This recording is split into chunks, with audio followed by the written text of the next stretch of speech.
Hello, welcome to my channel, Re-Vera. My name is Steve. Hey, it's been a while since I've uploaded some content. A lot of different stuff's been going on for me. Maybe I'll talk about it in a stream sometime. But there's two things I really wanted to talk about today, real quick.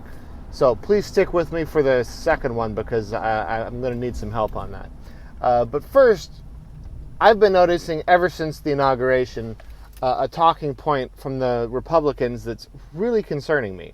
So, as I hope you all know, 2 months ago now, Trump supporters attempted an insurrection and they tried to overthrow our constitutional democracy. That's bad. And it's worse than a lot of people know because the media reports that, one cop got killed. We know Ashley Babbitt, the domestic terrorist, got killed. But there's been a lot less focus on the fact that, 144 policemen were seriously injured, like maimed for life, some of them, like their eyes gouged out, broken bones, like serious injuries. Like this was not just a bunch of people taking pictures in the Capitol, as Republicans like to portray it. This was a serious fucking thing. It's serious, and the FBI is taking it serious, which is good. The FBI is not always a great institution, but the one thing they do care about is protecting the establishment. And when we're talking about protecting our constitutional democracy itself, that's a good thing. But here's the talking point that's concerning me. If you remember back to Biden's inauguration, that's kind of when it started. There was Republicans talking about how Washington, D.C. was locked down and it was like an authoritarian takeover and martial law and there's military all over the place.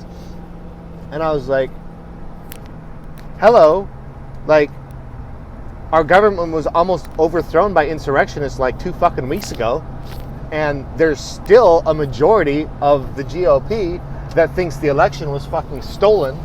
And in this country, we're taught from fucking childhood on that this country was founded via revolution, no taxation without representation.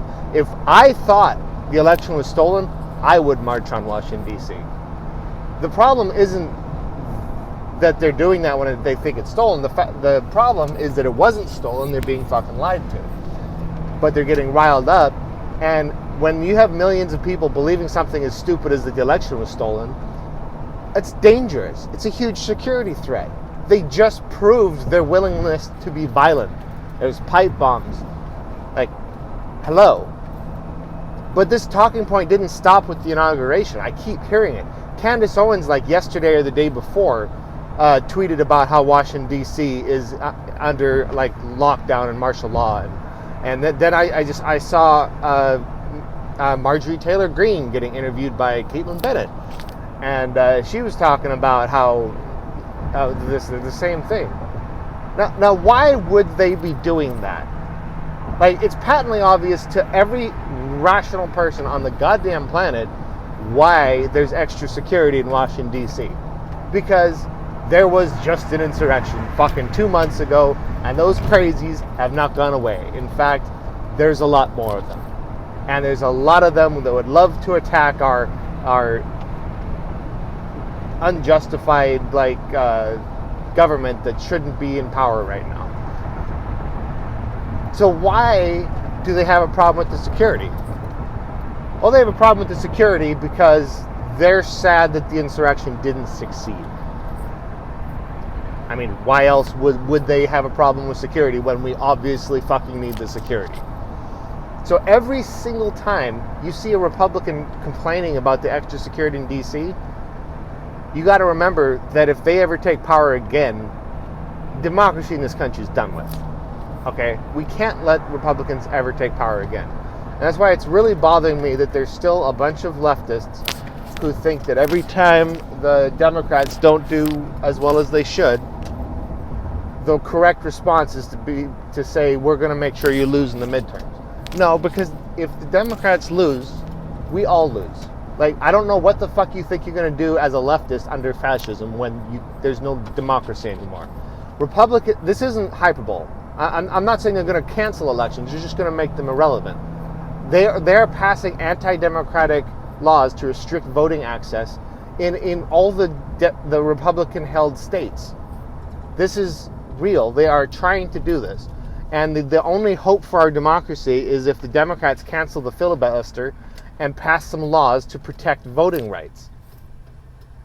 And we may or may not get that done with such a slim, like we need Manchin and others to agree to cancel the filibuster, or there's no hope for that. And there's been a little bit of leeway in the last couple of days that a couple of these moderates and even Manchin have signaled that maybe they'd be willing to think about it in certain situations at least, which is good. But we need to expand our majority in the midterms. We need to not lose seats. This is a matter of, like, do you want to have a future? Like, I don't understand.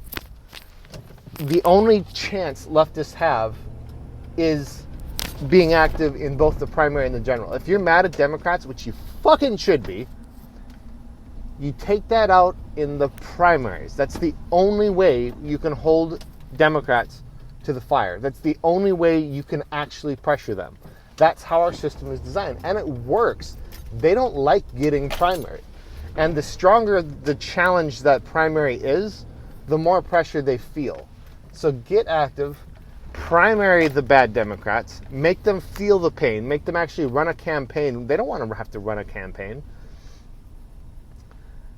And that's how we bring the pressure to bear. And that's how we get good progressives in. And more importantly, even, if you win a primary with the progressive, we got to make goddamn sure they win the general.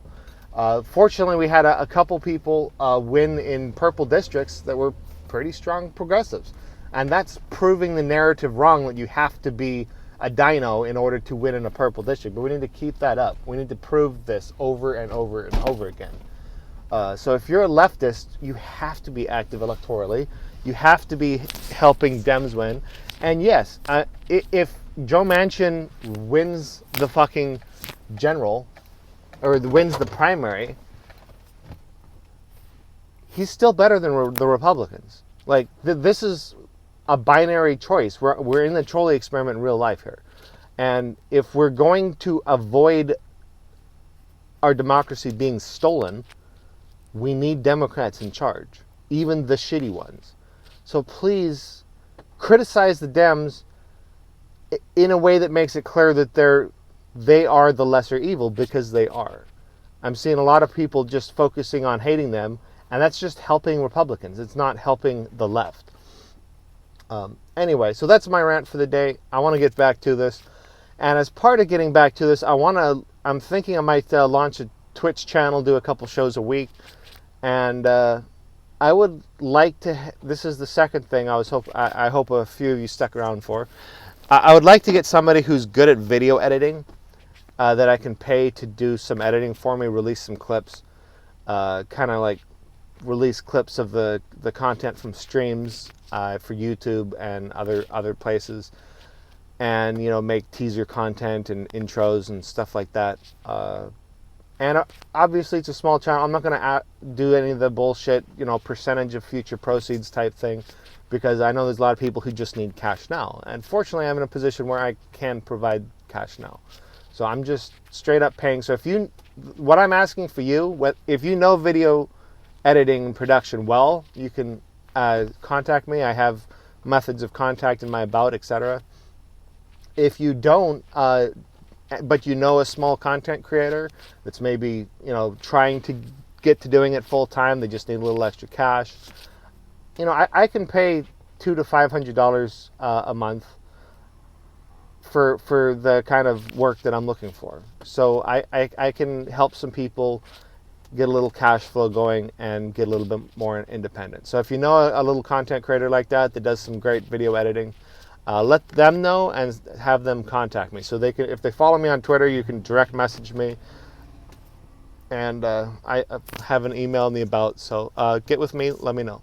I also have my Discord in the about, which is probably a good way to contact me. All right, awesome. Thank you so much for watching, and be sure to like, subscribe, all that good stuff. Thank you.